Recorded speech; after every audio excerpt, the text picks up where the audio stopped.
Bismillahirrahmanirrahim. Assalamualaikum warahmatullahi taala wabarakatuh. Alhamdulillahi rabbil alamin wassalatu wassalamu ala rasulina Muhammadin wa ala alihi wa sahbihi ajma'in. Alhamdulillah tuan-tuan yang dimuliakan oleh Allah Subhanahu wa taala, kita berada pada hari Jumaat, Jumaah Al-Jum'atul Mubarakah, Jumaat yang diberkati, iaitu Sayyidul Ayyam, penghulu kepada hari-hari, dan kita berada pada siri yang ke-43, membincangkan pengajian kitab bahasa Arab Al-Quran khusus, spesifik hanya pada Al-Quran, iaitu kitab teknik faham dan hadam kata dasar Al-Quran, At-Tara'iqus Syafiyah wal Qawa'idus Safiyah. Okey, tuan-tuan yang masih belum mendapatkan buku ini, kita ada dua set. Satu buku teks begini warna hijau, satu lagi buku latihan berwarna merah.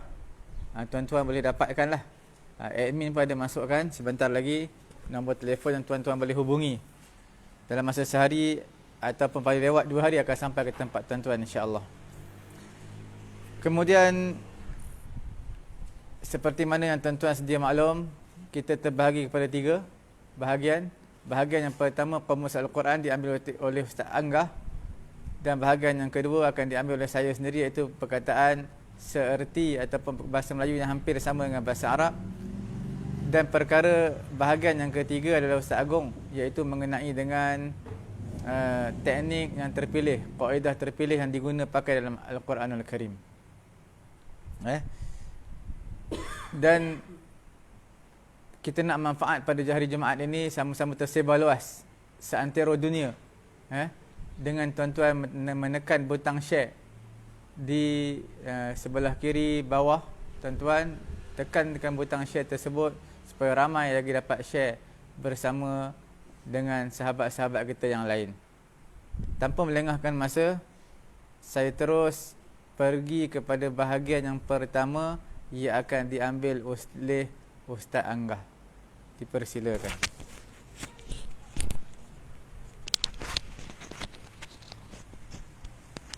Bismillahirrahmanirrahim. Alhamdulillahirrabbilalamin. Wassalatu wassalamu ala asyrafil anbiya'il mursalin wa ala alihi wa ashabihi ajma'in. Asyhadu an la ilaha illallah, asyhadu anna Muhammadan abduhu wa rasuluh alladzi la nabiyya ba'da, amma ba'd. Qala rabbi shrah li sadri wa yassir li amri wa hlul 'uqdatam min lisani yafqahu qawli. Subhanaka la 'ilma lana illa ma 'allamtana innaka antal alimul hakim.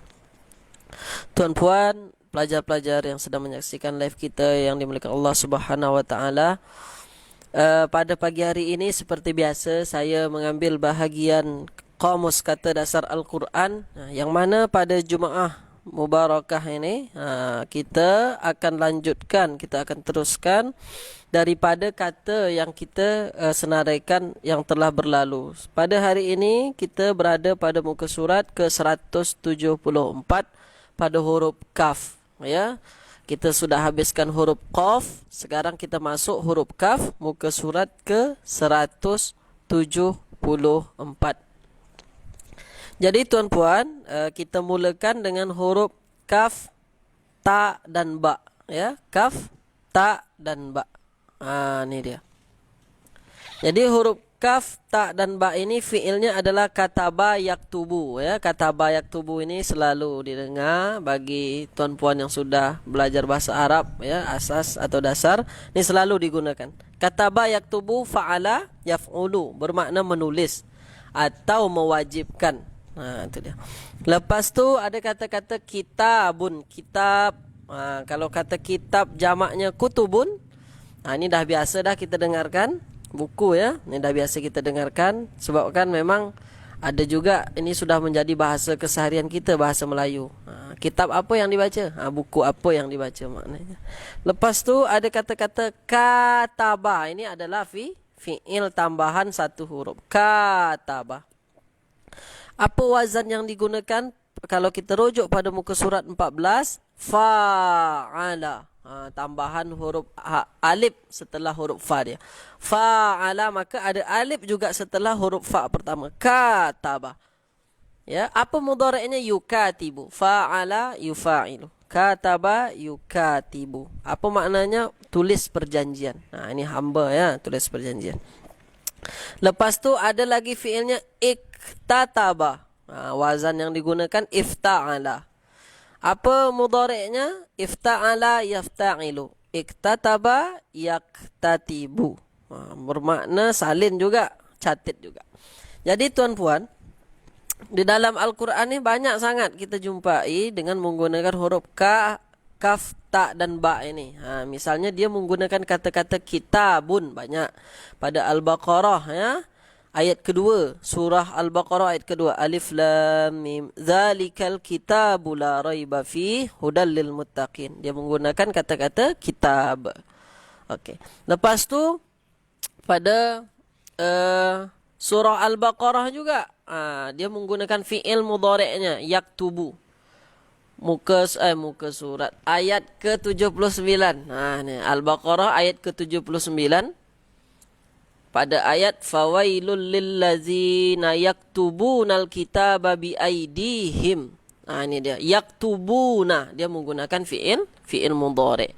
Fawailul lillazina yaktubuna.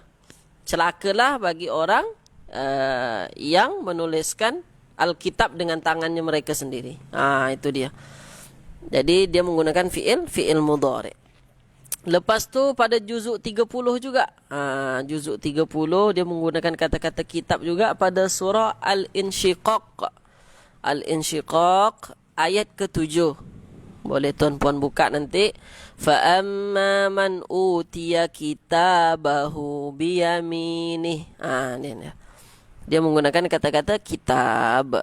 Fa amma barang siapa man adapun man utiya kitabahu. Adapun siapa yang diberikan kitabahu, buku catatannya, biyami ni dari sebelah kanan. Okey. Lepas tu pada surah Al-Insyiqaq juga ayat ke-10, wa amma man utiya kitabahu wara'a zahri. Ini dari sisi belakang lagi diberikan kitab, buku catatan. Dia menggunakan kata-kata kitab. Lepas tu pada surah Al-Infitar juzuk 30 juga selalu kita dengar. Dia menggunakan isim fa'il. Isim fa'il katibun. Ya, isim fa'il pelaku. Untuk penulis ini maknanya dia menggunakan isim fa'il. Kirama katibin. Ini dia. Ada yang mulia, ada yang mencatat, tukang catat dia. Itu tuan-puan apa nama dia? Dari segi menulis. Kalau maknanya menulis. Kalau yang mewajibkan ada. Itu yang selalu kita dengar pada surah Al-Baqarah bercerita tentang puasa. Ya ayyuhalladzina amanu kutiba alaikumusiyam. Kutiba. Kataba juga diambil dari kata kataba, tetapi dia menggunakan fi'il majhul. Kutiba jadinya. Itu dia. Diwajibkan maknanya. Bukan mewajibkan, tetapi diwajibkan. Itu bukan dicatat. Dia menggunakan kata makna wajib, mewajibkan. Baik tuan-puan, kita teruskan pada muka surat ke 175 dengan huruf kaf, za dan ba. Kaf, za dan ba. Ada kata-kata fi'ilnya kazaba yakzibu. Bermakna berdusta, ya, berbohong.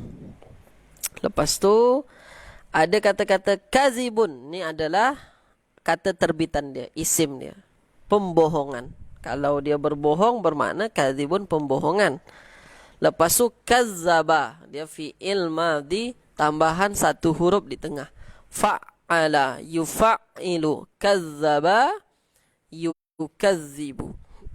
Okey, apa maknanya? Mendustakan, ya, atau menuduh berbohong. Tapi lebih bagusnya dia mendustakan, ya, dengan menggunakan makna mendustakan. Dalam ayat Al-Quran banyak, ya, sangat banyak akan kita jumpai di dalam Al-Quran. Misalnya pada surah Al-Baqarah ayat ke-10. Tuan-puan boleh tengok nanti surah Al-Baqarah. Memang Al-Baqarah ini banyak senarai kata-kata mufradat, ya, baik isim maupun fi'il. Semua ada kebanyakan di surah Al-Baqarah. Kata-kata huruf kaf, za dan ba surah Al-Baqarah ayat ke-10. Fi qulubihim maradu fazadahumullahu marada walahum adzabun alimun bima kanu yakzibun. Dia menggunakan fi'il mudhari' yakzibu. Kazaba yakzibu ditambah waw nun belakang menjadi yakzibun. Itu dia. Walahum adzabun alim, bagi mereka azab yang pedih, bima kanu yakzibun, sebabkan mereka berdusta dari apa yang mereka dustakan. Lepas tu di surah An-Naba juga kita akan jumpai dengan menggunakan kata-kata kazzaba. Ya, dia menggunakan kata-kata kazzaba. Wa kazzabu bi ayatina kizzaba. Pada surah An-Naba ayat ke-28. Boleh tuan-puan buka nanti An-Naba 28. Dia menggunakan kata-kata kazzaba. Wa kazzabu. Ini macam mana Ustaz boleh berubah menjadi baris depan sementara kazzaba baris atas? Kalau kazzaba saja satu orang mendustakan atau satu orang menuduh berbohong. Tapi kalau ramai yang menuduh berbohong atau mendustakan, maka dia berubah menjadi kazzaba, kazzabu. Berubah menjadi kazzabu dia. Itu dia tuan-puan. Fa'il dia berubah. Wa kazzabu bi ayatina kizzaba. Ini dia. Mereka mendustakan ayat-ayat kami dengan betul-betul mendustakan dengan sesungguh-sungguhnya. Itu dia. Lepas tu pada surah Al-Ma'un. Al-Ma'un juga kita selalu dengar ayat ini. Pada ayat pertama, ara'aital ladzi yukazzibu biddin. Dia menggunakan fi'il mudhari'.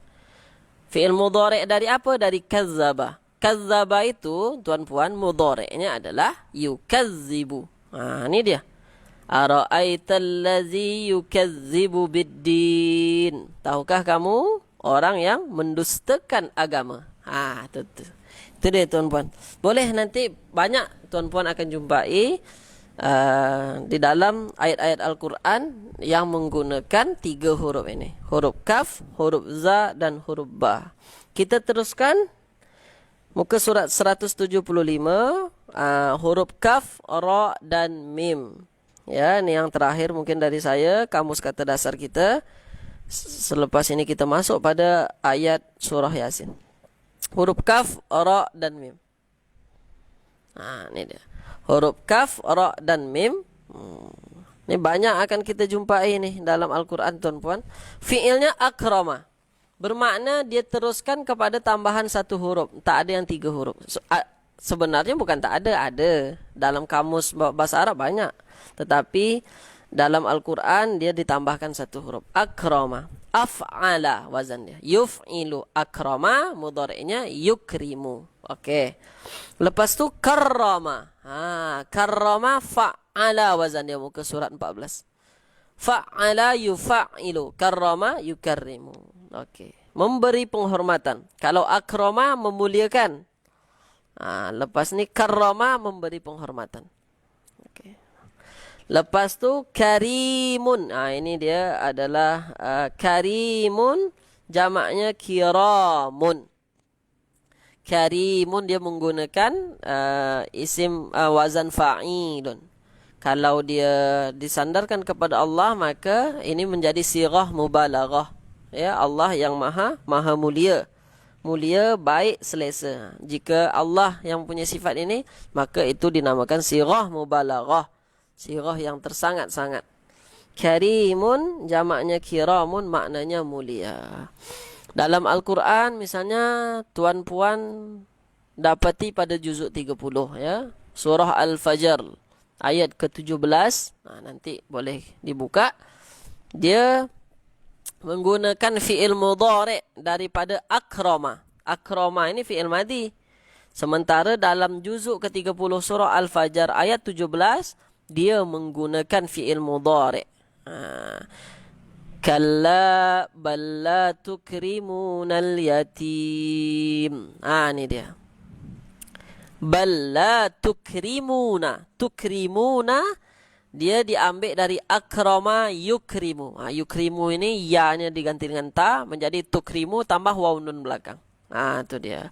Sekali-kali tidak. Kalla bal la tukrimunal yatim. Sebenarnya kamu tidak memuliakan anak yatim. Ini dia, memuliakan. Menggunakan akrama. Ada juga pada ayat ke-15, ayat di atas dia, surah Al-Fajr juga, dia menggunakan kata-kata akrama juga.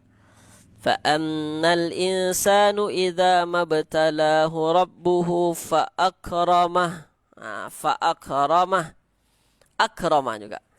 Ya, fa'ammal insanu idza mabtalahu rabbuhu fa'akramah. Adapun manusia apabila Tuhannya mengujinya lalu dia dimuliakannya. Wa na'amahu fayaqulu rabbi akraman. Ini dia menggunakan kata-kata akram juga. Ya, dan dengan diberinya kesenangan maka dia akan berkata Tuhanku telah memuliakanku. Fayaqulu rabbi, Tuhanku akraman, telah memuliakanku. Sebenarnya ada huruf ya belakang, ya mutakallim akramani, tetapi dia dihafuzkan menjadi akraman saja. Okey, baik tuan-puan, nanti banyak lagi tuan-puan boleh jumpai ya di dalam Al-Quran dengan huruf kaf, ra dan mim ni. Kita senaraikan tak banyak-banyak karena akan memakan masa yang banyak kalau kita semua senaraikan. Baik tuan-puan, sekarang kita masuk pada kamus mencari kata dasar pada surah Yasin. Ya, pada surah Yasin kita berada pada ayat sambungan yang semalam. La tughni anni syafa'atuhum walahum ya, sebenarnya walahum yunqizun. Okey. Walahum yunqizun. Wala bukan walahum. Ini ada kesilafan. Walahum yunqizun. Ada wala. Ini dia. Wala hum yunqizun. Baik tuan-puan, kita teruskan. Ayat yang semalam kan in yuridnir rahmanu bidurrin. In yuridnir rahmanu bidurrin.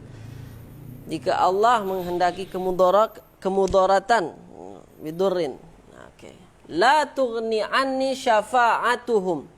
La tughni. La ini adalah huruf dia tidak mempunyai kata dasar. Ya, la tughni anni. La ini bermakna tidak. Ini adalah la nafi. Ya, la plus tughni. Ni. Tughni. Okey, tuan-puan, kata tughni ini sebenarnya dia bukan macam ni tau. Bukan macam ni saja. Kenapa dia hanya ada 3 huruf? Dia sebenarnya 4 huruf. Mana lagi satu? Yang satu dihapuskan. Kenapa dia dihapuskan? Dia i'rabnya dalam keadaan jazam. I'rabnya jazam.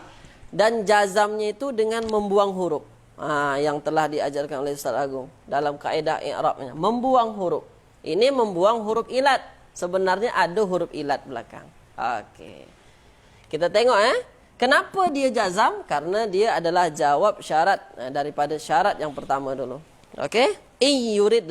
In itu kan adalah harfun syarat, huruf syarat. Ini jawab syaratnya. La tughni. Makanya huruf ilat dia dibuang. Asalnya tughni ni dia ada huruf ilat belakang. Ini dia. Tughni.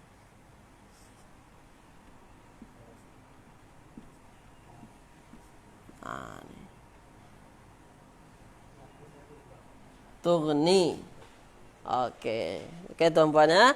Jadi sebenarnya dia adalah 4 huruf. Kenapa boleh jadi 3 huruf? 1 huruf hilang, huruf ilat belakang. Okey. Huruf ilat di belakang hilang. Ni dia. Jadi tughni ini kalau kita tengokkan ada huruf ta di depan, ya. Tughni. Kalau kita ada huruf ta di belakang, huruf ta di depan, 4 huruf, maka kemungkinan dia adalah fi'il mudhari'. Ikut wazan apa? Ikut wazan tuf'ilu. Ni dah. Yuf'ilu, tuf'ilu sama saja. Ni tuf'ilu.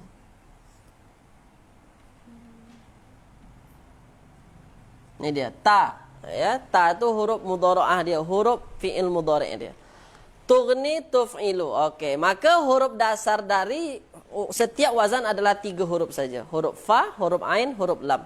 Dari ini tuf'ilu, tughni, maka huruf tambahannya adalah huruf ta di depan.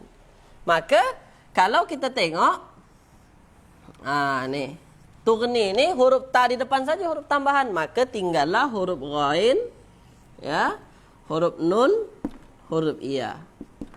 Ni. Boleh tuan puan tengok pada ya huruf ghain. Kamus kata dasar kita. Ni pada muka surat ke 159. Ni dia. Ada gha, ghain, nun dan ya. Ni. Ni dia. Mana tughni tak ada pun tughni ada. Di sini dia tughni ni. Aghna ni. Aghna ni tuan-puan dia adalah fi'il mudhari'. Fi'il mudhari' dia adalah fi'il madi. Ya. Dia tambahan satu huruf ikut wazan af'ala. Af'ala ini mudhari'nya yuf'ilu. Ni dia. Aghna yughni. Boleh tuan-puan tulis di sebelahnya aghna yughni. Ni dia. Inilah menggunakan ni. Mudhari' dari aghna. Apa maknanya? Membantu atau memberi faedah. Membantulah kita pakai. Ni dia. Bermakna la tughni, tidak membantu. Lan tidak, tughni, kamu membantu. Atau dia membantu. Membantulah maknanya, membantu, tidak membantu. Lepas tu mana ya tadi? Ya ini dihapus. Kenapa ya tu dihapus? Ya huruf ilat tu belakang dihapus karena dia jazam. Jazam dia dengan menghapus huruf ilat. Boleh tuan-puan ya? Okey. Jadi la tughni ini tidak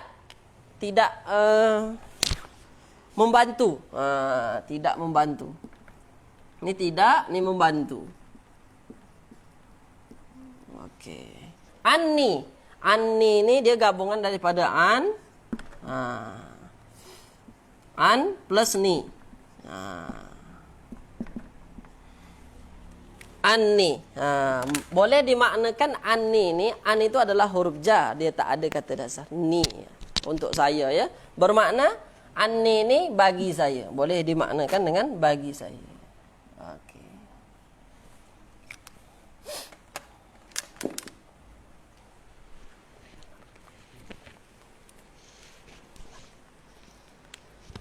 Okey. Bagi saya. Ni dia. Syafa'atuhum. Ni dia. Syafa'atuhum. Ada kata-kata syafa'atuhum. Syafa'atuhum ni sebenarnya tuan-puan, dia adalah gabungan ya. Syafa'atu, syafa'ah plus hum. Maka setiap ta marbutah disambungkan dengan huruf setelahnya, maka dia menjadi ta biasa. Makanya menjadi syafa'atuhum. Syafa'ah. Okey. Baik tuan-puan ya. Syafa'ah. Ada tamar butoh di belakang. Tamar butoh itu dia adalah huruf tambahan. Kenapa huruf tambahan? Karena tamar butoh ini dia menjadi pembeza. Ya. Salah satu tanda dia isim adalah tamar butoh. Lepas tu syafa'ah ini dia dalam ilmu apa dia? Bentuk isim jenis isimnya adalah isim muannas. Ya, dari segi muzakkar atau muannasnya dia muannas. Karena ada tamar butoh. Baik tuan-puan, jadi tamar butuh kita ketepikan. Tinggallah huruf shin, huruf fa, huruf ain. Syafa. Setiap ada huruf alif di belakang 4 huruf, maka huruf alif itu adalah huruf tambahan. Dah biasa dah kita. Misalnya kata-kata kiramun, kiramin. Alif di satu huruf di belakang itu 4 huruf, 1 huruf belakang, dia adalah huruf tambahan. Maka huruf asli dia adalah huruf shin, huruf fa, huruf ain. Ya. Ada soalan? Dia kata dia tertinggal kalimah syai'an. Ya. La tughni anni syai'an. Ya, betul. Syafa'atuhum syai'an. Walahum yunqazun. Ya. Ini ada kata-kata syai'an ya.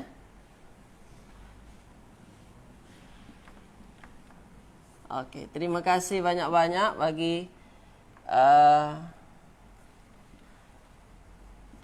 okey, syai'an walahum yunqazun. Tersilap. Walahum yunqazun. Tak perasan pula ya.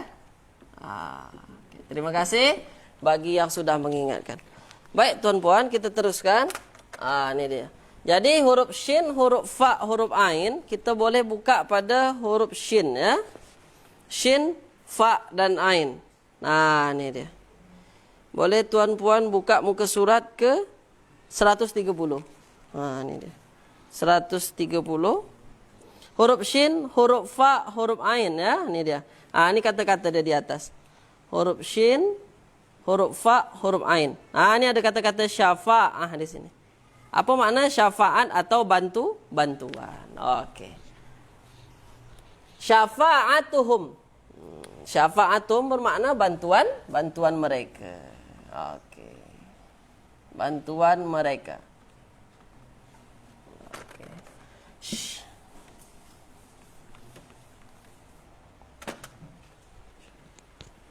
Okey. Syai'an walahum yunqizun. Yunqizun, yunqazun.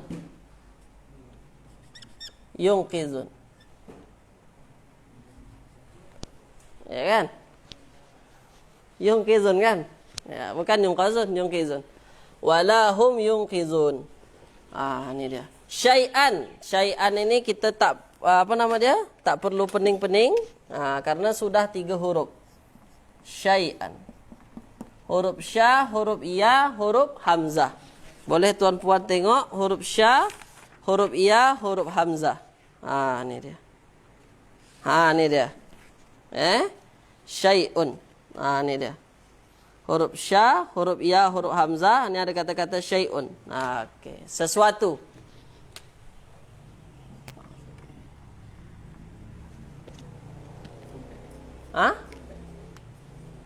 Wala yunqizun. Okey.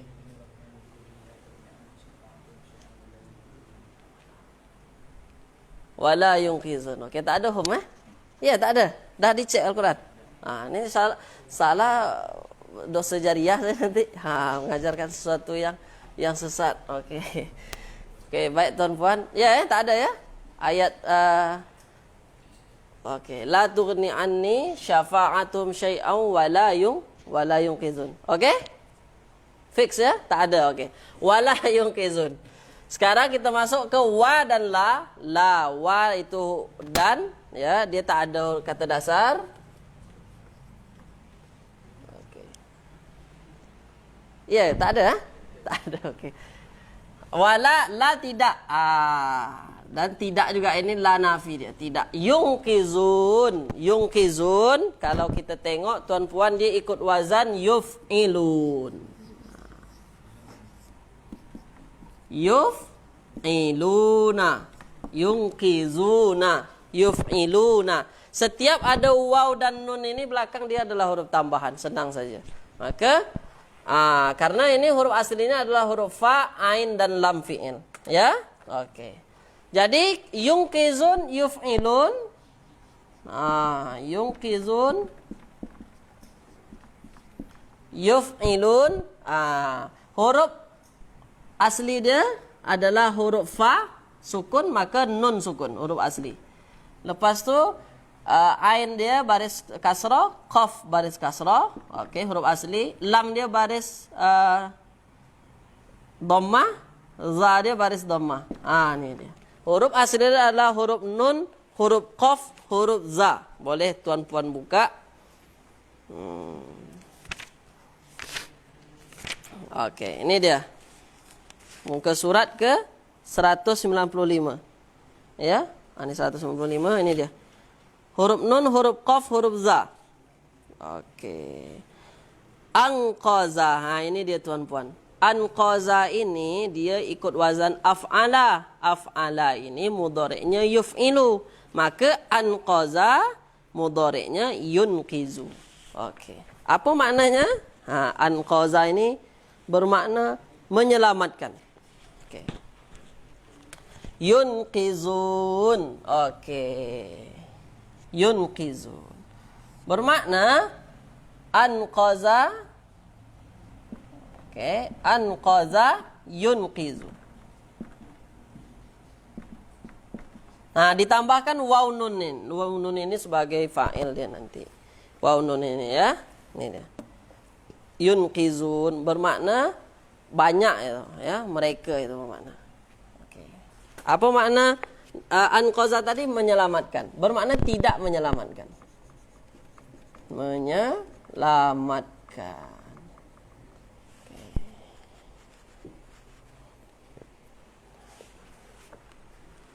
Okey, ayat sebelumnya apa? Ayat sebelumnya, sebelum la tughni anni syafa'atum syai'an wa la yunqizun yang semalam kita bahas. Yuridnir rahmanu bidurrillah, bidurri. Jika Allah menghendaki, jika Allah yang Maha Pengasih menghendaki saya bidur dengan kemudaratan, ya, dengan kemudaratan. La tughni anni syafa'atuhum, tidak ada yang dapat, ya, tidak ada. Tughni, la tughni, tidak ada yang dapat membantu. Anni, untuk saya, bagi saya. Syafa'atuhum syai'an, ya.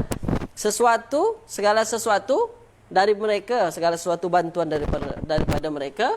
Wala yungkizun, dan juga tidak juga menyelamatkan. Jadi, jika Allah sudah menetapkan sesuatu di situ, in yuridnir rahmanu bidur. Jika Allah mengendaki saya, in yuridnir rahman bidur, dengan kemudaratan, ya, dengan musibah kemudaratan, la tughni anni syafa'atuhum. Bantuan itu tidak akan dapat membantu. Apapun itu, sesuatu bantuan apapun itu, wala yungkizun, dan tidak juga menyelamatkan. Itu dia tuan-tuan. Jadi ini masih tentang ayat-ayat sebelumnya, masih berkaitan. Baik tuan-puan, mungkin itu dari saya pada pagi hari ini tentang Qamus Kata Dasar Al-Quran. Mohon maaf tersangat-sangat jika ada misalnya tersilap, ya, tertinggal ayat atau salah tulis ayat. Terima kasih kepada tuan-puan yang sudah sudi membetulkan. Jazakallahu khairan, jazakumullahu khairan. Mungkin itu dari saya. Sekali lagi bagi tuan-puan yang belum mempunyai buku ini, sila boleh, ya, boleh tuan-puan hubungi nombor yang tertera pada Facebook kita. InsyaAllah buku ini bermanfaat bagi kita semua. Jangan takut, bagi tuan-puan yang masih bermula, ya, belajar bahasa Arab, ini sangat membantu insyaAllah. Saya kembalikan ke moderator. Assalamualaikum warahmatullahi wabarakatuh.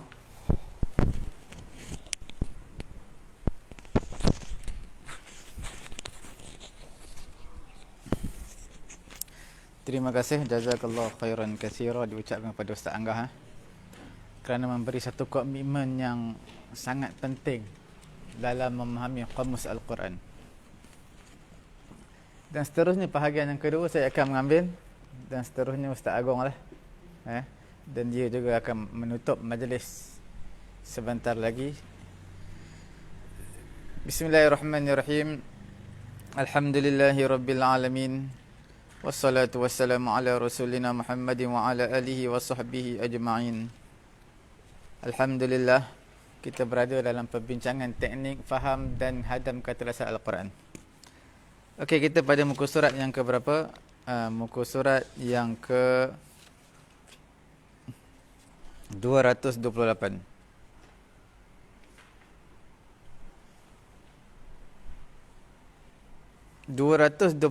ini perkataan sebutannya bahasa Melayu hampir sama dengan bahasa Arab, bukan maknanya lain sebutannya. Kita lihat dua kolom yang paling bawah, iaitu second last. Sunnah, bahasa Melayu pun sunnah, bahasa Arab pun sunnah. Cuma bila sebut sunnah, sunnatullah, itu adalah peraturan. Contohnya sunnatullah, bila mana orang-orang kafir minta turun mukjizat, minta mukjizat segera diberikan kepada mereka. Bila adanya mukjizat, mereka tak beriman. Sunnatullahnya, peraturan Allahnya, mereka akan dibinasakan, lenyap. Sebab apa? Sebab itulah sunnatullah. Kita panggil da'bullah, adatullah. Kebiasaan ataupun adatnya ataupun peraturan Allahnya begitu. Sunnatullah. Bukan sunnah yang sembahyang sunat tu. Sunnah yang Nabi buat itu dalam konteks fiqh. Okey, fiqh. Ini dalam konteks lughah, bahasa. Sunnatullah. Sunnatullahnya bila mana berlakunya bencana disebabkan perbuatan jahat penduduk kampung itu sendiri. Nampak? Sunnatullahnya begitu. Peraturan Allah. Bahasa Melayu syahwat, bahasa Arab syahawat. Maknanya keinginan diri. Dia syahawat. Syahawat tu ha tu hidupkan. Tu jamak dia lah. Tapi kalau mufrad, syahwatun juga. Sama dengan bahasa Arab. Syahwah. Syahwat. Sama dengan bahasa Melayu. Bahasa Arab sama dengan bahasa Melayu. Cuma pada jamak pluralnya syahwat. Sebab apa didatangkan jamak, tak datangkan plural, tidak didatangkan singular, mufrad? Kerana mungkin dalam Quran datang jamak. Surah yang ketiga iaitu surah Ali Imran, ayat ke-14. Zuyyina lin-nasi hubbus syahawati minan nisa wal banin wal qanatir. Okey, muka surat 229, muka surat sebelah. Kita lihat syarikat. Syarikat bahasa Melayu, bahasa Arabnya adalah syuraka. Dekat dah tu, syarikat syuraka.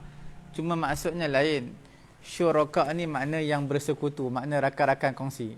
Syarikun mufrad, singular. Syarikun. Shin, ra, ya, kaf. Syarikun. Jamak ada syuraka'u, fu'ala'u. Syuraka iaitu yang bersekutu. Yang bersama, share. Kita panggil apa, partner share lah. Okey. Syarikat pun sama juga. Bila sebut syarikat ni selalunya dia tak seorang. Sendirian berhad selalunya lah. Okey. Syariat. Syariah. Bahasa Melayu syariat. Makna jalan. Syariat lah dalam bahasa Melayu syariat juga. Okey. Ittaqu, bertakwa. Makna takut. Ittaqu, takut. Takut. Dekatlah. Ittaqu, takut. Ittaqullah, takutlah Allah. Dekatlah. Ittaqu dengan takut. Ini rukun sembahyang Jumaat ni khutbah. Siapa tak buat, tak sah lah khutbah Jumaat dan sembahyang Jumaatnya. Okey, nanti kita akan sambung yang lain dalam bab yang berikutnya, insya-Allah kita akan sambung. Sekarang ini kita nak bincangkan ada beberapa perkara, iaitu mengenai dengan surah Taha satunya, dan yang keduanya dalam surah An-Namli, dan yang ketiga dalam suratul Qasas. Tiga ayat lebih kurang sama kisah Nabi Musa alaihi salatu wassalam. Apa dia? Dalam surah Taha, idh ra'a naran faqala li ahlihim kuthu inni anastu naran la'alli atikum minha biqabasin aw ajidu 'alan nari huda. Surah Taha ayat tu. Surah An-Namli pun lebih kurang ayat tu juga sama, ubah sikit sepatah dua je.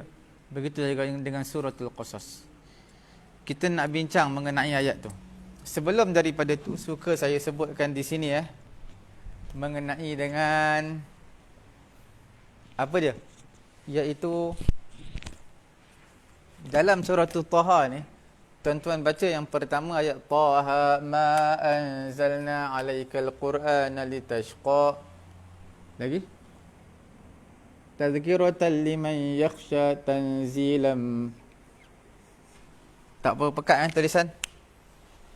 Tak apa jelas sebenarnya. Kena rapatkan sikit. Tulisan tak jelas.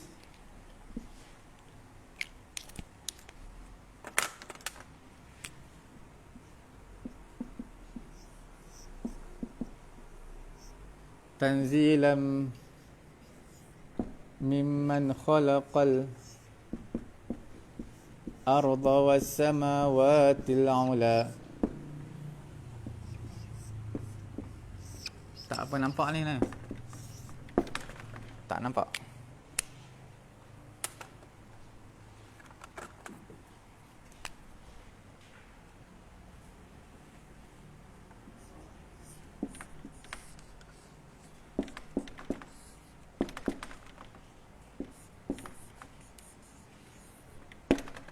Okey.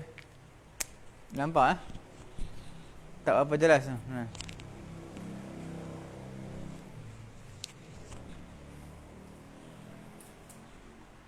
Kita minta ke depan sikitlah bagi jelas. Tuan-tuan nampak tanzilan mimman khalaqal arda. Dalam ayat yang lain banyak khalaqas samawati wal ard. Tapi sebab apa dia letakkan al-ard dulu, kemudian dia letakkan as-samawat yang kedua. Yang pertamanya sebabnya apa? Dia ada 3 sebab. Yang pertama nak samakan dengan al-ula ni, di hujung ni. Sebab as-samawat adalah perempuan, muannas. Al-ula apa? Muannas. Kalau al-ar muannas boleh, muzakkar boleh, tetapi dia lebih kepada muzakkar. Okey?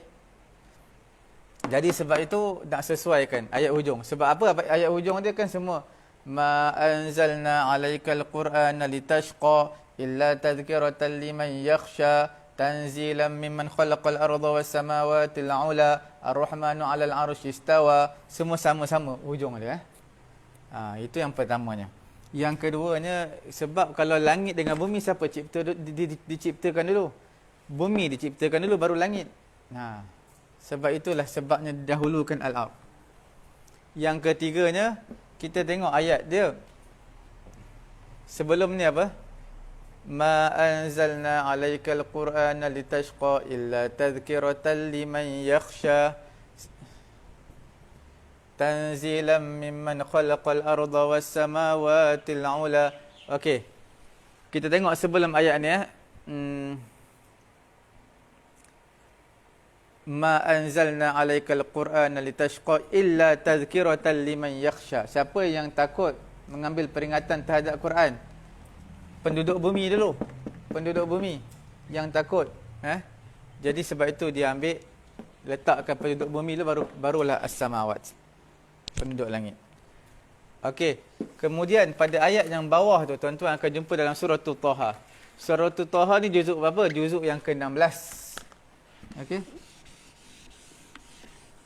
Juzuk ada tak awak? Juzuk yang ke-16.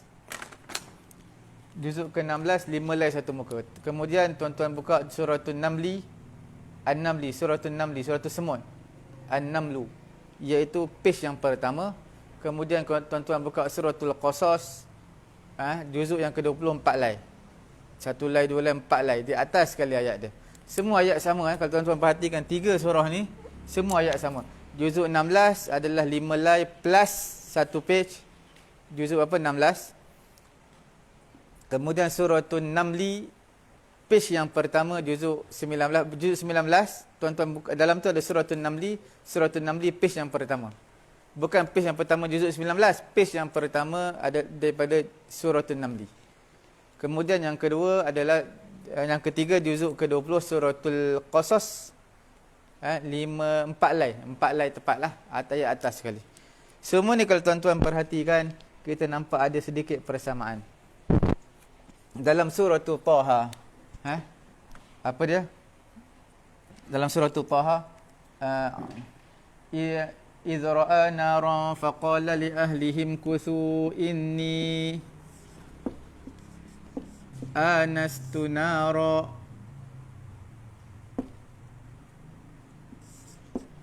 tunara idh ra'a naran faqala li ahlihi inni anastu naran la'alli atikum. Okey, la'alli atikum.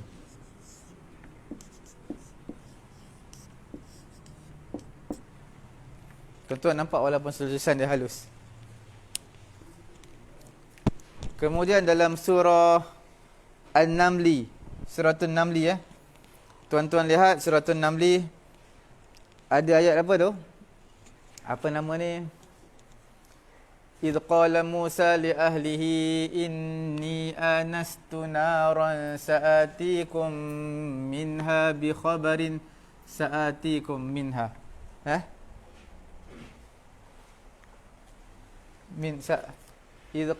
إذ قال موسى لأهله إني آنست نارا سآتيكم منها بخبر أو آتيكم بشهاب قبس لعلكم تصطلون.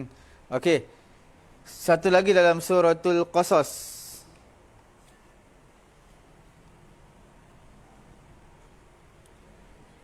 Suratul Qasas, falamma qada Musa al-ajala wa sara bi ahlihi anasa min janibi at-turi nara qala li ahlihim kuthu inni anastu naran sa'atikum minha bi khabarin aw jadwatin minan nari la'allakum tastalun. Okey. Tuan-tuan tengok Cuba ambil Al-Quran satu nak tengok. Dalam surah apa ni? Dalam suratul Namli.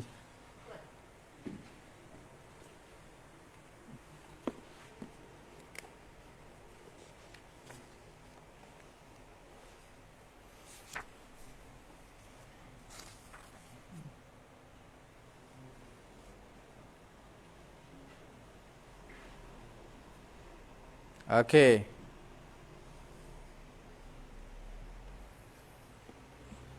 Dalam suratul Namli ni, walaupun semua menggunakan perkataan ata.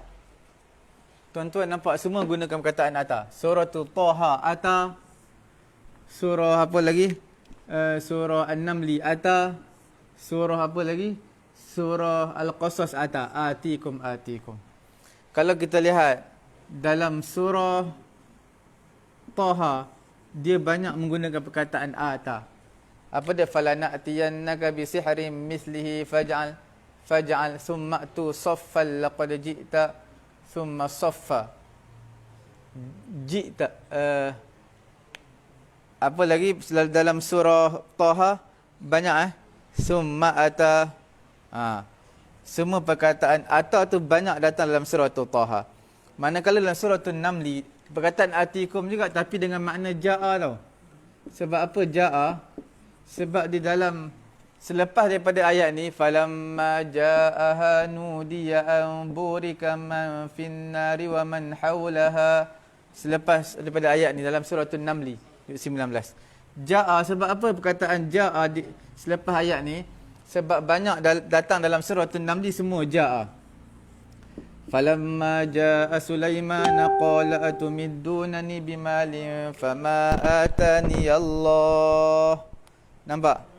Jadi di sini dalam suratul Namli dia banyak menggunakan perkataan ja'a, sebab ja'a ni memerlukan kekuatan. Kuat. Kekuatan. Bila dalam suratul Qasas dia gunakan atikum, seperti mana suratul Taha, kerana ati ni datang tapi tak berserta kekuatan. Sebab Nabi Musa alaihissalatu wassalam, kita akan ceritakan dalam suratul Qasas, cerita daripada awal kelahiran Nabi Musa alaihissalatu wassalam sampailah ke akhirnya, sampailah dia berkahwin dengan anak Nabi Shu'aib alaihissalatu wassalam. Beberapa ketakutan menimpa diri Nabi Musa alaihissalatu wassalam. Okey. Jadi bila mana takut, dia tidak ada kekuatan. Itu perbezaan dia. Okey, kita lihat perbezaan dalam suratul Namli dan juga suratul Qasas. Ini sangat penting Suratul Namli dan juga suratul Qasas. Ayat berkisar ayat yang kita bincangkan tadi tu. An-Namli dan juga Al-Qasas. Suratul Namli dia berkisar kepada apa? Kepada al-ijaz. Maqam al-ijaz. Apa maksud ijaz? Maknanya ringkas. Surah An-Namli pada tuan-tuan buka, hanya cerita kisah Nabi Musa ni tak sampai satu page pun. Dekat nak separuh page je. Kemudian suratul Namli juga dia adalah maqam apa? Takrim. Memuliakan Nabi Musa alaihi salatu wasallam. Tak disebutkan ketakutan dalam ni. Melainkan satu tempat je takut. Bila Bila mana Nabi Musa alaihi salatu wasalam, falamma ja'aha nudiya an burika man fin nari wa man hawlaha wa subhanallahi rabbil alamin. Ya, lepas daripada ayat tu semua ada wa alqi asaka falamma ra'aha tahtazzu ka annaha jannu. Jannu adalah ular yang sangat besar. Walla mudbira. Nabi Musa kalih ke belakang nak lari. Walla mudbira ka'allam apa walla mudbira falam wa alqi asaka falamma ra'aha tahtazzu ka'annaha jannun walla mudbiran wa lam yu'aqib tak kalih dah belakang sebab takut sangatlah nak lari je. Tapi Allah Taala kata jangan tak perlu takut, tongkat kamu bertukar menjadi ular yang sangat besar. Kemudian Allah Taala perintahkan tangan Nabi Musa masuk dalam mulut ular tadi, terus bertukar menjadi tongkat balik. Nampak? Itu je takut, satu tu je, sebab memang fitrah manusia takut. Nampak benda yang besar, ular dan sebagainya. Bukan ular sawa, ular lagi besar daripada ular sawa. Jadi memang takutlah. Cuma dalam suratul Namli ini kita perlu tahu dia adalah ijaz. Ringkas, tak sampai satu page mencerita tentang kisah Nabi Musa AS. Kemudian dia cerita dalam suratul Namli ini adalah untuk memuliakan Nabi Musa. Berbeza suratul Qasas, ayat yang kita bincangkan tadi, dia lebih kepada apa? Kepada kita panggil at-tafsil. Apa maksud tafsil? Diperincikan satu persatu. Daripada kisah Nabi Musa AS dilahirkan, kemudian dibunuh semua anak lelaki-lelaki Bani Israel. Kemudian Nabi Musa dicampakkan, letak dalam peti, campak dalam laut. Dibesarkan di istana Fir'aun. Kemudian dia buat kes pula, Nabi Musa bunuh bangsa Qibti. Fir'aun nak cari dia. Last sekali ada seorang bagi tahu Nabi Musa, waja'a rajulun min aqsal madinati yas'a. Bagi seorang lelaki jumpa dengan Nabi Musa, kata aku mendengar mereka bermesyuarat Fir'aun dan juga tentera untuk membunuh kamu. Jadi perintah Allah, Nabi Musa lari ke mana? Ke Madian. Jumpa pula dengan Nabi Shu'aib alaihissalam. Di sana mereka jumpa Nabi Musa jumpa dua gadis, anak perempuan Nabi Shu'aib alaihissalam, bantu mereka untuk beri minum kepada binatang ternak. Kemudian dipuji perbuatan Nabi Musa, dibawa berjumpa Nabi Shu'aib, kemudian dinikahkan dengan Nabi Shu'aib dengan beberapa syarat secara terperinci. Kemudian qala rabbi inni qataltu minhum nafsan fa akhafu an yaqtulun. Qala rabbi inni akhafu an yaqtuluni. Nabi Musa kata, aku takut mereka nak bunuh aku. Sebab apa? Perintah Allah, dakwah pula kepada Fir'aun, tu semua takut. Jadi ini semua dalam makanul khauf. Al-khauf, takut. Boleh itu semua apa? Qala rabbi inni qataltu minhum nafsan fa akhafu an yaqtuluni. Nabi Musa, perintah Allah, dakwah Fir'aun. Nabi Musa kata, aku takut mereka bunuh aku. Okey? Ini semua suratul Qasas makan al-khauf. Takut, tempat ketakutan. Kemudian kita lihat seolah-olah ada kontradiksi antara ayat suratul Namli suratul Qasas. Apa dia? Dalam ayat suratul Namli dia kata inni anastu naran sa'atikum minha bi khabarin aw atikum bi shihabin. Okey? Apa benda kat mana? Inni anastu nara. Nampak? Inni anastu nara. Apa maksud anasa? Anasa ni makna melihat. Nanti kita akan bincangkan apakah beza ra'a melihat, nazara melihat, basara melihat, anasa melihat. Semua itu tuan-tuan lihat dalam buku kita bincangkan tadi, buku teknik kata dasar Al-Quran. Perkataan seerti baris nombor 2 atau nombor 3. Tuan-tuan tengok muka surat 218 atau 219. Okey. Inni anastu nara. Okey. Tiba-tiba di sini tulis anasa min janibit turi nara. Ada kontradiksi ni.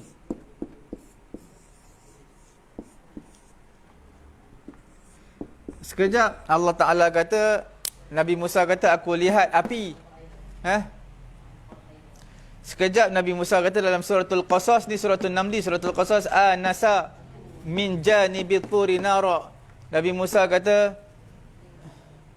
aku lihat apa? Api, tapi bukan di mana janibit tur, di janibit tur, di tepi bukit Tur. Jadi di sini ini adalah makan, kita panggil apa? Tempat apa? Makan tu tempat tempat apa? Tempat ijmali. Di sini di bawah adalah tafsili. Dia nak menafsirkan, mendetailkan ayat atas. Itu kena faham, bukan kontra. Okey. Kemudian kita lihat dalam suratul Taha. Dia ada 3 perbincangan dalam suratul Taha, kemudian suratul Namli, kemudian suratul Qasas. Suratul Taha dia di tempat apa? Suratul Taha adalah di tempat kita panggil apa? Tafsil. Dia terperinci juga, tafsir ni detail. Tiba-tiba suratul Namli dia datang pula sebagai ijmal. Kemudian datang pula suratul Qasas, dia kembali balik kepada tafsil. Bukan tafdil tafsil. Detail maknanya. Macam mana ni tuan-tuan? Tuan-tuan tengok dalam suratul Taha, idh ra'a naran faqala li ahlihi umkusu. Ada perkataan umkusu. Wahai isteriku, tunggu sekejap aku nak pergi tengok api. Tiba-tiba dalam suratul Namli tak ada sebut pun idh qala Musa li ahlihi inni anastu nara. Tak ada sebut pun. Ketika Nabi Musa nak pergi tengok api, dia tak suruh pun isteri dia tunggu. Dia terus pergi. Nanti dia nak bagi tahu kepada isteri dia apa yang ada di sana. Tapi dalam suratul Qasas dia ada sebut secara tafsir juga, falamma qada Musa al-ajala wa sara bi ahlihi anasa min janibi turi nara qala li ahlihim kusu. Nampak kusu. Jadi di sini tafsir. Itulah perbezaan dia dibuang kusu sebab dia ijmal, tafsir. Apa maksud ijmal ni? Makna tak secara detail, tafsir ada secara detail. Boleh faham okey.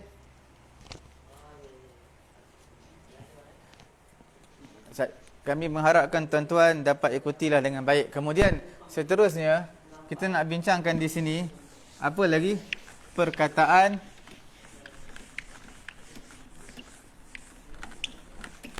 sebab ayat lebih kurang sama tau. Dalam suratul Namli ayat dia apa?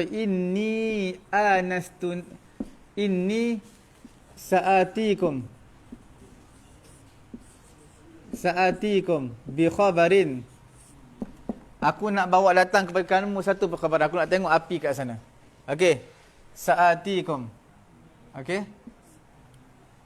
Sampai suratul Qasas dia kata apa? La'alli atikum bi khabarin aw jazwah.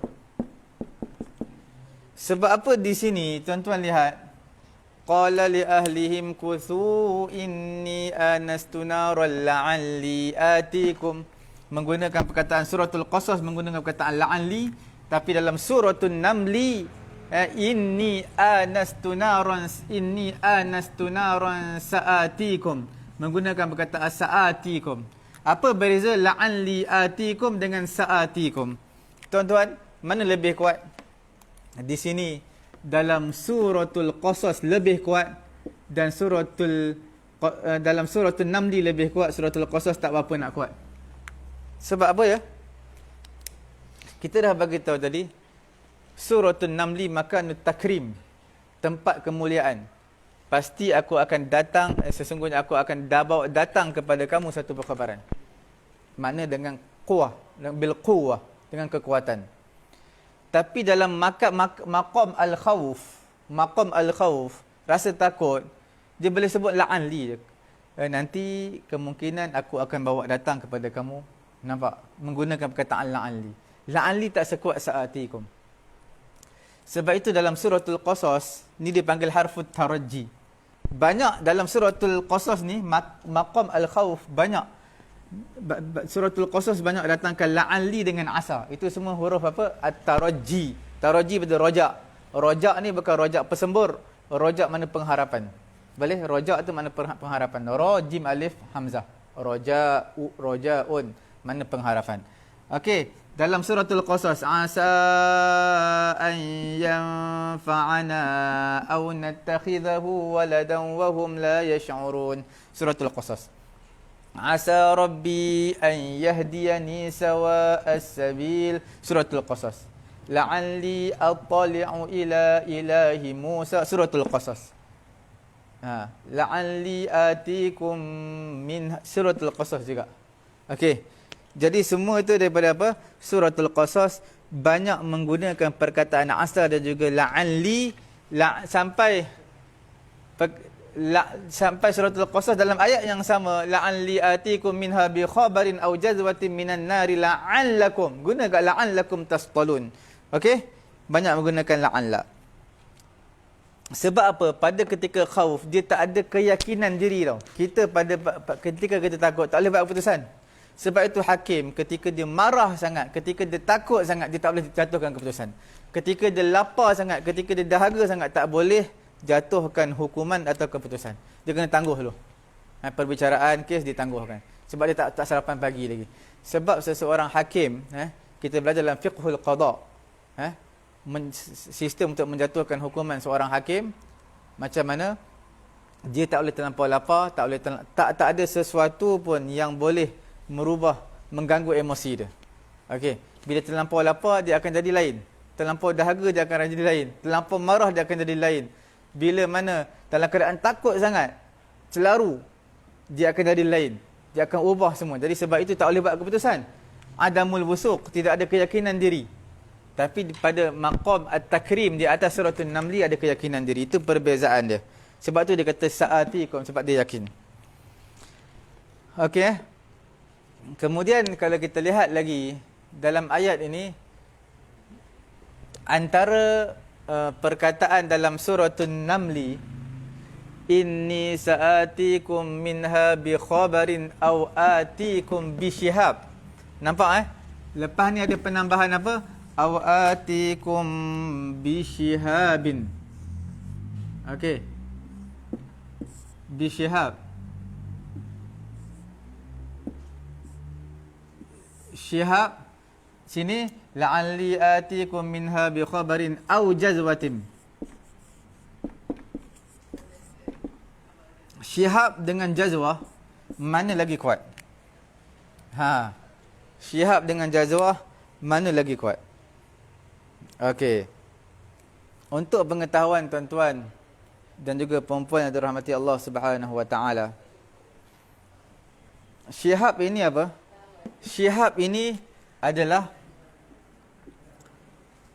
satu cebisan api. Macam obor-obor, satu cebisan api yang mana dia ada api yang menjulang. Api yang menjulang. Okey. Api yang menjulang. Tapi pada jazwah, dia macam obor-obor juga api. Tapi api yang tak tinggi. Api yang tidak tinggi, rendah je. Sikit je api. Nampak? Jadi mana lebih baik? Sudah pastilah syihab lebih baik, lebih afdal, lebih ahsan berbanding dengan jazwah. Sebab apa ya? Sebab apa? Sebab syihab ini satu nyalaan cebisan api yang tinggi yang menjulang. Bila mana api besar, manfaatnya banyak. Bila mana jazwah, api yang sedikit, maka manfaat tak banyak. Bila api yang besar, macam kita bezakanlah lampu biasa dengan spotlight. Spotlight lebih power. Sebab spotlight tu dia boleh pergi jauh, kemudian terang. Tapi kalau lampu biasa, kalau kita pasang tengah hutan, hanya terbatas sikit saja. Cahaya itu terbatas. Nampak? Jadi sudah pastilah bila mana syihab, nyalaan api yang tinggi, maka sudah pasti dia akan menunjukkan jalan yang betul. Sebab Nabi Musa alaihi salatu wasallam, falamma qada Musa al-ajala wa sara bi ahlihi anasa min janibi turi nara. Bila mana Nabi Musa dah selesai dah perjanjian nak kahwin dengan anak Nabi Syuaib, 10 tahun, 8 tahun ke 10 tahun kena bekerja dengan Nabi Syuaib, dah selesai dah. Falamma qada Musa al-ajal wasara bi ahlihi, dia bawa isteri dia pergi ke Mesir balik. Asalnya daripada Madian, ambil anak berkahwin dengan anak perempuan Nabi Shu'aib, pergi ke Madian, bawa isteri dia. Tuan-tuan dan juga puan-puan, pada zaman tu tidak ada signboard, laluan ke Mesir, laluan ke mana Madian, tak ada signboard. Berjalan tengah gelap, memang sesat jalan lah. Kita yang lampu penuh jalan pun di highway pun boleh sesat. Yang dah ada lorong dah, dah ada nama lorong, nama jalan pun masih tersesat. Guna Waze pun kadang-kadang tersesat. Waze kata 200 meter belok kiri, kita 150 meter dah belok kiri. Terkurang satu lorong. Sepatut lorong depan lagi. Nampak Jadi bila mana api yang tinggi, dia akan lebih memberi cahaya penunjuk jalan yang betul, yang lebih tepat. Manfaat lebih banyak. Satu lagi, zaman tu ialah malam sejuk, berjalan daripada Madian ke Mesir, malam-malam sejuk. Macam mana nak panaskan diri dengan api yang sedia ada? Lagi besar api, lagi bagus. Macam kita lah, bila kita pergi ke luar negara, kita guna jaket yang kita berada di Genting Highland. Tak sama. Tuan-tuan pergi ke Sydney, ke London, ke mana, ke negara-negara Syria yang ada salji, tuan-tuan pakai baju sejuk yang tuan-tuan pergi ke Genting Highland. Memang tak sama. Sebab apa? Tak pakai baju. Macam pakai baju biasa. Bedding lapik tidur tu, tuan-tuan guna bedding yang sama pergi Genting Highland tidur. Selimut dengan bedding tu. Tak sama bedding tersebut tuan-tuan bawa pergi ke negara yang sejuk, tuan-tuan tidur. Tak boleh. Macam tak pakai selimut. Sebab itulah saya nak beritahu di sini, api yang besar manfaatnya lebih. Wasara bi ahlihi anasa min janibit turi nara. Wasara, sara dia ada perbezaan Sara dengan masya. Sara dengan masya. Masya ni makna berjalan, sara pun berjalan. Tapi Quran guna wasara bi ahlihi. Nabi Musa berjalan dengan isterinya. Quran tak sebut wa masya bi ahlihi. Nabi Musa berjalan dengan isteri. Bahasa Melayu sama. Penggunaan bahasa Arab, sara dan juga masya, dua benda yang berbeza. Sara ni berjalan tapi ada maksud. Dan benda yang terpaksa kena pergi. Kena bergerak. Masya ni berjalan, yang penting bergerak. Berjalan tu maknanya yang penting bergerak. Tak ada hala tuju, tak apa, yang penting berjalan bergerak. Tapi sara ni objektif yang dia ada matlamat, dia bergerak, ada matlamat dan ada tujuan, dan pasti dia kena bergerak. Sebab dia memang kena bergerak lah. Sebab negara dia Mesir, negara Nabi Musa, dia kena patah balik lah. Dia lari tu asal-asalnya sebab takut Fir'aun nak bunuh dia. Tapi perintah Allah suruh dakwah balik Nabi Fir'aun. Nampak, itulah perbezaan yang banyak lagi sebenarnya. Itulah antara secebis yang mampu saya sampaikan.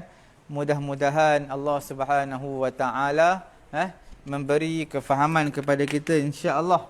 Tuan-tuan, perhatikan betul-betul. Fahamkan dulu apa yang saya sebutkan. InsyaAllah kita akan huraikan lagi pada masa akan datang. Yang pertama, tuan-tuan rujuk dalam surah Taha. Surah Taha, page yang pertama surah Taha ada ayat ini. Kemudian page yang pertama surah An-Namli ada ayat ini. Kemudian juzuk 24 lai tepat. Dan ayat yang atas sekali menyebut ayat yang sama. Lebih kurang ada perbezaan beberapa kalimat. Beberapa kalimah yang diletakkan itu ada perbezaan, menunjukkan ada maksud yang tersirat yang Allah Ta'ala nak beritahu kepada kita, insya-Allah. Cukup sekadar itu. Mudah-mudahan Allah Subhanahu wa taala memberi kefahaman kepada kita. Mudah-mudahan Allah Ta'ala, saya serahkan majlis kepada Ustaz Agong kita kerana dia akan mengambil alih dan terus dia akan menutup tirai majlis kita pada hari ini. Saya persilakan Ustaz Agong, insya-Allah.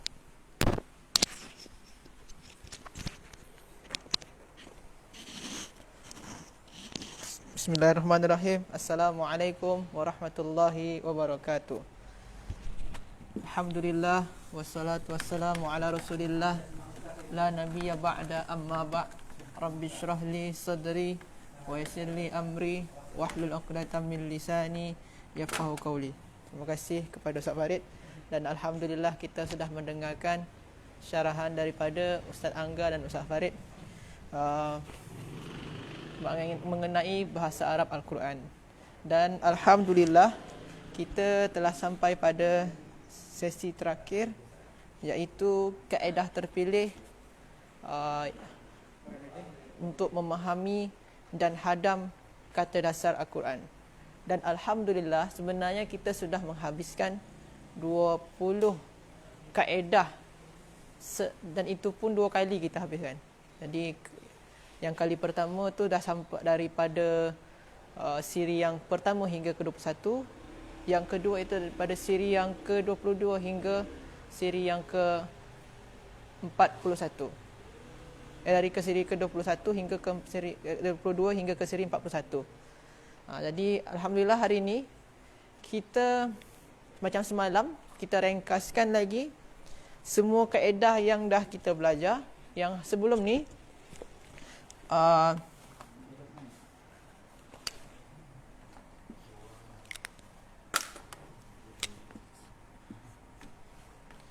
kita dah memahami yang poin pertama adalah usulul kalimah. Usulul kalimah ni kata dasar.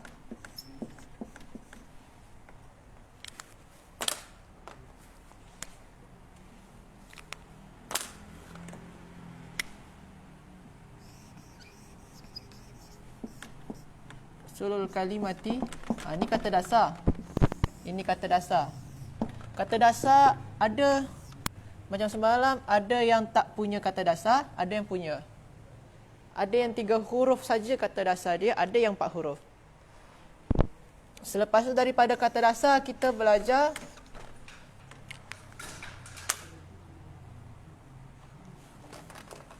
yang mana yang bagus marker dia? Syahir? Ni. Ya.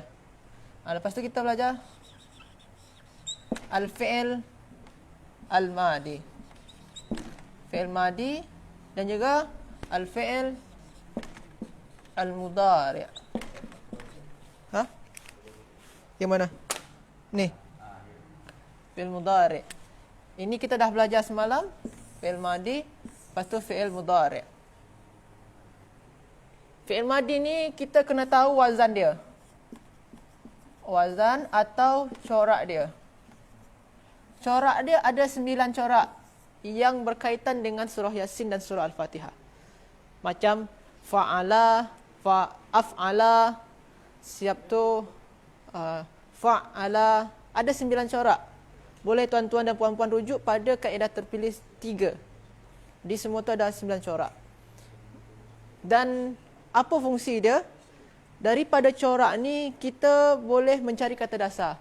Kita dapat satu perkataan fi'il madi, kita samakan dengan corak ni, kita cari mana huruf yang sejajar dengan fa, ain dan lam. Itulah jadi kata dasar dia, macam yang kita jelaskan semalam. Lepas tu fi'il mudhari', dia ada juga wazan dia. Wazan dia diambil berdasarkan daripada fi'il madi. Jadi dia fi'il wazan dia tu, kalau fi'il mudhari', kalau dia wazan fi'il madi dia fa'ala, maka wazan fi'il mudhari' yaf'ulu ke yaf'ilu ke yaf'alu, macam tu.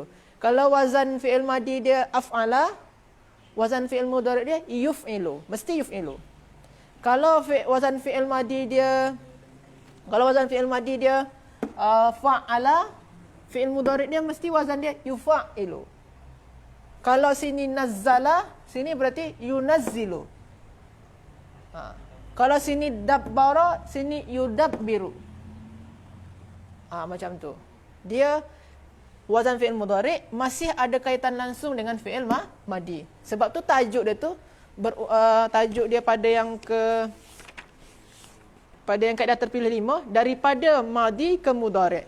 Daripada madi ke mudhari', dia tak boleh pisahkan. Tak boleh pisahkan. Okey. Yang terakhir itu fi'il amar. Ini belum kita bahas semalam, tapi dia mesti sama saja. Fi'il amar. Macam mana kita membina fi'il amar? Fi'il amar ni daripada fi'il mudhari', cara membina dia. Contoh fi'il mudhari' dia ada kita terjumpa yaf'ulu. Ini wazan dia. Contoh perkataan yaf'ulu tu yaktubu. Kita ambil je yang paling mudah. Kita kena padamkan yang ya ni. Yang ya di awal ni, sukunkan yang di akhir. Yang kita hilangkan tadi bagi dengan alif. Macam tu juga kita buat sini. Padamkan ya ni, tukar dengan alif. Yang belakang tu sukunkan. Sekarang dia yang alif ni tak bagi baris kan? Kita kena bagi baris. Kalau di sini domah, sini pun juga domah. Sini domah, sini pun juga domah. Kalau sini fathah, sini jadi kasrah. Sini kasrah, sini kasrah. Macam tu tuan-tuan dan puan-puan. Ini boleh rujuk lagi pada siri sebelum ni. Kita cepat-cepatkan saja. Atau ada juga yang lainnya. Kalau fi'il mudhari' dia yufa'ilu. Wazan dia, contoh dia yunazzilu. Wa yunazzilu minas sama'i ma wa yunazzilu. Yunazzilu. Macam mana nak buat dia jadi fi'il amar atau amaran suruhan? Hilangkan yang ya ni. Kalau dia macam ni, kalau ni tak payah bagi alif. Kalau sini tadi kena bagi alif sebabkan huruf pertama dia sukun. Sini tak payah bagi alif sebab di sini tak sukun. Biarkan saja. Berarti tinggal na. Yang belakang dia bagi sukun. Berarti nazzil. Fa'il. Macam tu. Jadi kalau yang pertama tuan-tuan dan puan-puan kena hadamkan adalah kata dasar. Lepas tu fi'il madi. Ini pada kaedah terpilih 3. Fi'il mudhari'. Kaedah terpilih 3. Terpilih 4 ini juga. Lepas tu fi'il mudhari'. Kaedah terpilih 5. Lepas tu fi'il mudhari' lagi. Kaedah terpilih 6. Fi'il amar kaedah terpilih 7. Jadi yang ini dua kaedah. Ini 2 kaedah. Ini 1 kaedah. Okey. Yang ini ada 2 kaedah juga. Kenapa 2 kaedah? Pertama kita memahami kata dasar, lepas tu kita memahami kata dasar yang ada huruf illah. Sebabkan selalunya kata dasar yang punya huruf illah tu menimbulkan masalah bagi kita semua. Jadi masalah tu bukan hanya orang ketiga lagi dari saya. Okey. Jadi ni semua dah selesai. Ini kadang yang suruhan. Dah faham kita bahawasanya macam mana keadaan fi'il, corak atau pola fi'il dalam bahasa Arab. Naik ke level selanjutnya. Kaedah 8, 9 dan 10. Ini masih sama. 8, 9 dan 10. Kaedah 8, 9 dan 10. Ini kaedah 1, 2, 3, 4, 5, 6, 7. Yang 8, 9, 10 itu berkaitan dengan nama pelaku. Pelaku. Sebabkan, kenapa kita bahas pelaku, Ustaz? Sebabkan fi'il madi, setiap fi'il madi, setiap kata kerja masa lampau dalam bahasa Arab, itu mesti ada pelaku dia. Fi'il mudhari' mesti ada pelaku dia. Fi'il amar mesti ada pelaku dia. Tuan-tuan dan puan-puan, kita contohkanlah yaktubu saja. Kita bagi yang paling mudah contoh dia. Ini kalau dalam bahasa Melayu kita menulis. Dalam bahasa Melayu, bahasa menulis itu tak ada pelaku dia. Tapi kalau kita tulis dalam bahasa Arab yaktubu, ini ni ada pelaku dia sekali ni. Pelaku dia apa? Kalau dia tak kalau macam ni pelaku dia adalah huwa. Dia. Ini berlaku pada masa sekarang. Pada masa sekarang dia. Jadi bahasa Arab tu ada pelaku dia. Setiap pekerjaan tu, setiap perbuatan tu mesti ada pelaku dia. Sama ada pelaku dia yang nampak ke tak nampak. Kalau yaktubu ni tak nampak dia, tuan-tuan dan puan-puan. Tak nampak dia, mana pelaku dia tak tahu satu. Tapi kalau kita tengok dalam Al-Quran ada macam yafqahun, contohlah ya. Ini ada pelaku dia. Ini fi'il mudhari' ni. Kita ambil fi'il mudhari' saja contohnya. Ini ada pelaku dia. Mana pelaku dia? Ada waw. Waw ni. Yang fa, qaf dan ha ini kata dasar dia. Yang waw ni pelaku dia. Yang nun ni apa, Ustaz? Ni nanti ada tajuk dia. Jadi yang waw ni pelaku dia. Ini simbol daripada pelaku. Simbol pelaku. Apa makna simbol yang ni? itu boleh dirujuk pada kaedah terpilih 10. Kaedah terpilih 10 ada simbol. Simbol fa'il bagi semua kata kerja. Semua kata kerja simbol fa'il ada di muka surat 31 kaedah 10. Boleh dirujuk. Jadi setiap fi'il, madi, mudhari', fi'il amar itu mesti ada pelaku. Sama ada pelaku dia yang tak nampak macam ni tak ada simbol, tak nampak pelaku dia. Ada juga pelaku dia tu yang langsung nampak dengan simbol. Ada juga pelaku tu yang tak dengan simbol, dengan nama orang. Contoh, kita ambil pelaku dia tu yang dengan nama orang atau yang jelas. Contoh dia, kita ambil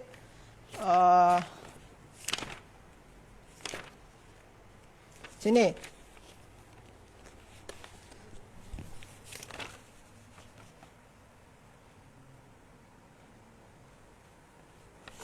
Contoh pada muka surat 29. Di sini ni pada muka surat 29 dalam surah Yasin. Dalam surah Yasin ini ditulis di sini, ni dari surah Yasin. Qalu ma antum illa basyarum mithluna wa ma anzala ar-rahman. Anzala ni fi'il. Ar-Rahman. Nama Allah, Ar-Rahman. Anzala makna dia menurunkan. Ar-Rahman. Ar-Rahman itu nama Allah. Allah. Jadi Allah menurunkan. Jadi Allah sebagai pelaku. Fa'il dia. Kalau yang ini kata nama sebagai pelaku dia. Jadi pelaku atau fa'il itu ada 3 bentuk dia. Ada yang berbentuk mustatir atau yang tak nampak. Ada yang dalam bentuk simbol. Ada yang bentuk dalam bentuk kata nama. Yang ini yang mustatir ni yang nampak dengan yang tidak nampak, itu ada penjelasan dia pada kaedah terpilih 8. Dan kaedah terpilih 8 dan juga 9. Yang simbol itu ada pada kaedah terpilih 10. Jadi tuan-tuan dan puan-puan, kita kena hadam-hadamkan lagi. Dah faham kita kata dasar, dah faham kita fi'il, kata kerja, dan kita kena tahu lagi fa'il dia, pelaku dari setiap kata kerja yang ada. Jadi kalau tuan-tuan dan puan-puan membaca ayat suci Al-Quran, contoh, A'udzu billahi minasyaitonir rajim, qalu rabbuna ya'lamu inna ilaikum lamursalun. Qalu ni bermaknakan berkata. Kalau berkata itu perbuatan atau fi'il, mesti ada pelaku dia. Kita rujuk kepada kitab ni, qalu. Kita tengok di tulisannya, qalu, ada waw di akhiran dia.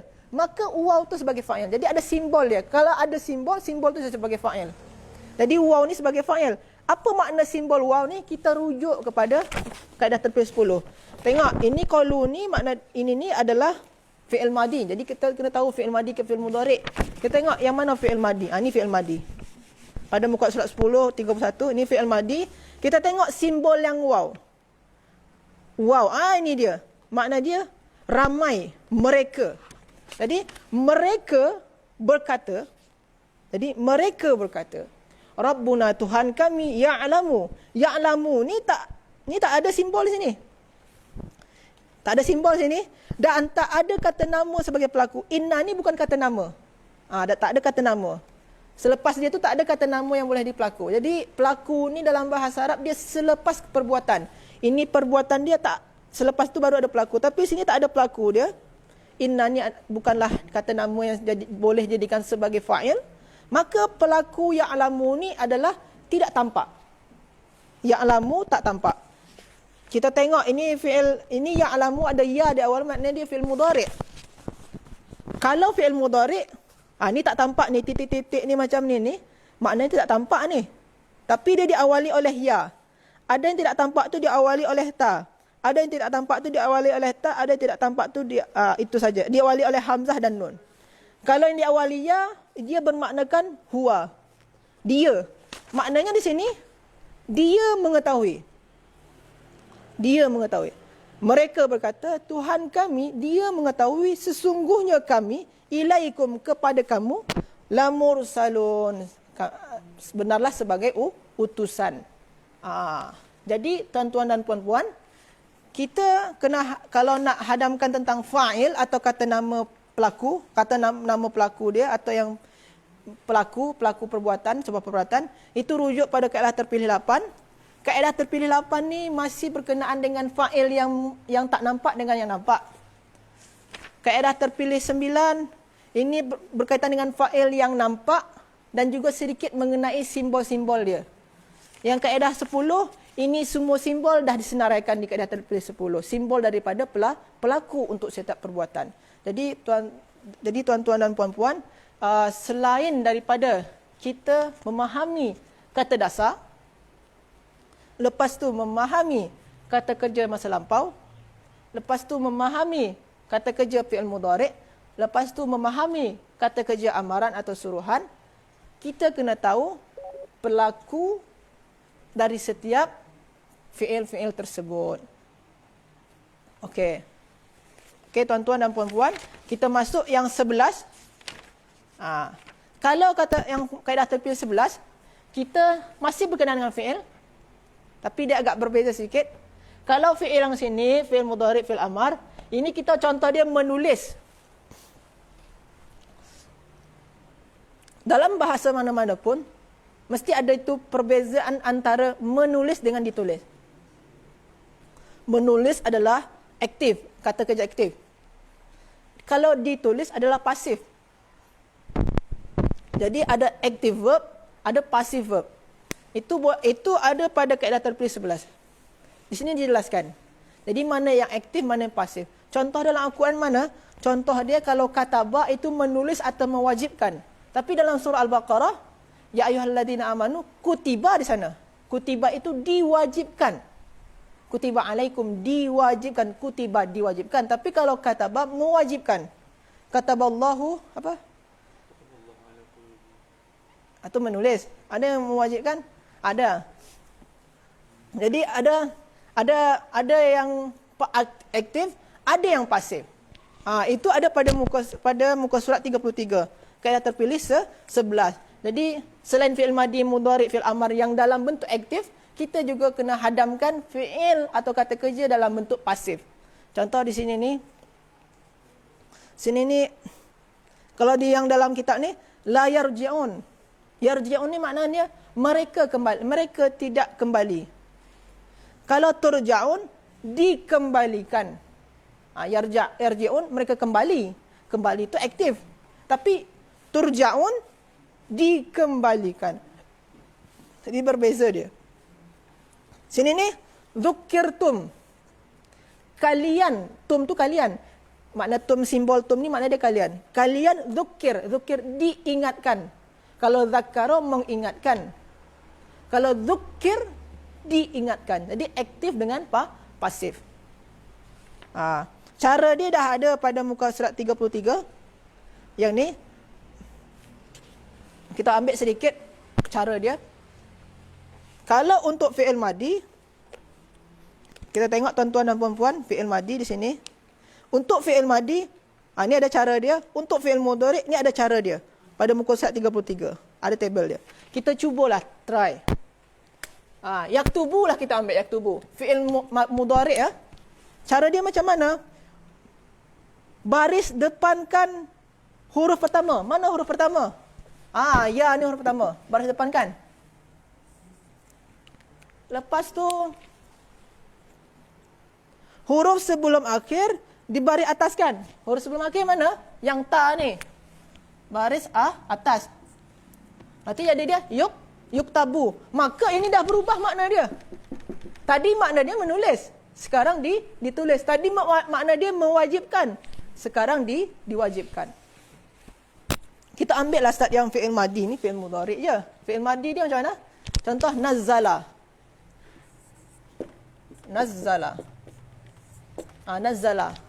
Nazzala kita ambil. Ini makna dia menurunkan. Nazzala, menurunkan. Kita ambil sini. Baris fi'il madi. Cara fi'il madi, baris depankan huruf pertama. Baris depankan huruf pertama, okey. Nun. Lepas tu, huruf sebelum akhir dibaris bawahkan. Huruf sebelum akhir mana? Ni zai. Baris bawah. bagi baris bawah. Berarti nuzila. Sekarang makna dia diturunkan. Makna dia diturunkan. Jadi yang aktif dengan pasif ni tak susah nak bina dia. Bina aktif ni tak susah. Bina pasif ni tak susah. Janji kita tahu kata kerja yang aktif dia. Lepas tu kita boleh mengubah jadi pasif. Okey tuan-tuan dan puan-puan. Jadi alhamdulillah hingga kaedah yang ke-11 ni kita memahami beberapa poin. Yang pertama kata dasar, yang kedua fi'il madi, yang ketiga fi'il mudhari', yang keempat fi'il amar, yang kelima pelaku untuk setiap fi'il, yang keenam kata kerja pasif. Jadi ada 6 poin penting hingga kaedah yang ke-11 ni. Jadi tuan-tuan dan puan-puan kena buat apa dia susunan dia, poin-poin penting dia, 6 poin dia dari kaedah pertama hingga ke-11. Pertama kata dasar itu kaedah tertulis 1 dan 2. Lepas tu fi'il madi 3 dan 4. Lepas tu fi'il mudhari' 5 dan 6. Lepas tu fi'il amar 7. Kaedah terpilih 7, lepas tu kata pelaku dia, kaedah terpilih 8 hingga ke 10, yang kaedah terpilih 11 iaitu mengenai kata kerja pasif. Jadi kalau kita memahami susunan tajuk-tajuk tu, poin-poin dia, insya-Allah itu akan lebih memudahkan kita dalam belajar kitab ni daripada kaedah terpilih pertama hinggalah terakhir. Mungkin hanya itu saja. Kita tutup majlis kita pada pagi hari ini. Jadi kepada tuan-tuan dan puan-puan diharapkan dan disyorkan untuk membeli kitab ni. Insya-Allah ada manfaat dia. Kalaupun kita susah-susah, tapi insya-Allah ada pahala dari setiap usaha kita dalam usaha mempelajari bahasa Al-Quran ni, bahasa Arab ni. Jadi mohon maaf atas segala kesilapan saya. Kita tutup majlis pada pagi hari ini dengan mengucapkan doa kafaratul majlis. Subhanakallahumma wa bihamdika asyhadu an la ilaha illa anta astaghfiruka wa atubu ilaik. Wallahu a'lam. Assalamualaikum warahmatullahi wabarakatuh.